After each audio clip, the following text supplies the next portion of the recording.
রাশিয়ার president Vladimir Putin সতর্ক করে বলেছেন, বিশ্বব্যাপী আন্তর্জাতিক পরিস্থিতি দিন দিন আরো জটিল ও উদ্বেগজনক হয়ে উঠেছে।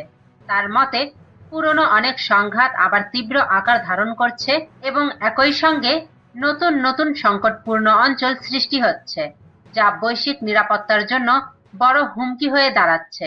বৃহস্পতিবার 15 জানুয়ারি 30টিরও বেশি দেশের নবনিযুক্ত রাষ্ট্রদূতের কাছ থেকে পরিচয়পত্র গ্রহণ উপলক্ষে আয়োজিত এক অনুষ্ঠানে এসব মন্তব্য করেন পুতিন।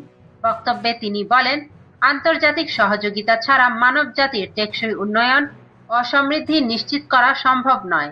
রুশ প্রেসিডেন্ট বলেন, শান্তি কোনো সহজ বিষয় নয়। প্রতিদিনের প্রচেষ্টা, দায়িত্বশীল আচরণ এবং সচেতন সিদ্ধান্তের মাধ্যমে শান্তি গড়ে তুলতে হয়। বিশেষ করে বর্তমান সময়ে এর গুরুত্ব আরো বেড়েছে, কারণ আন্তর্জাতিক অঙ্গনের পরিস্থিতি স্পষ্টভাবেই অবনতির দিকে যাচ্ছে। পুতিন আরো উল্লেখ করেন, আধুনিক বিশ্বে কূটনীতি ও পারস্পরিক সমঝোতার পরিবর্তে একতরফা ও ঝুঁকিপূর্ণ সিদ্ধান্ত গ্রহণের প্রবণতা বাড়ছে। এর ফলে বহু দেশ তাদের সার্বভৌমত্ব লঙ্ঘনের শিকার হচ্ছে, আইন শৃঙ্খলার ভাঙন দেখা দিচ্ছে এবং অনেক রাষ্ট্র নিজেদের নিরাপত্তা নিশ্চিত করতে প্রয়োজনীয় শক্তি ও সম্পদের ঘাটতিতে ভুগছে।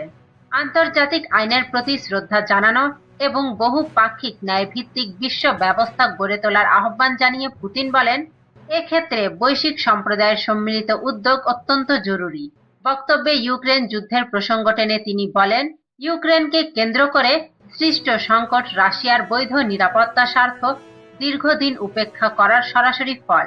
ন্যাটোকে রাশিয়ার সীমান্তের দিকে সম্প্রসারণ এবং নিরাপত্তা উদ্বেগকে গুরুত্ব না দেওয়ার নীতি এই সংঘাতের মূল কারণ বলে দাবি করেন তিনি। একই সঙ্গে পুতিন ইউক্রেনে একটি দীর্ঘস্থায়ী ও টেকসই শান্তি প্রতিষ্ঠার প্রতি রাশিয়ার অঙ্গীকার পুনর্ব্যক্ত করেন।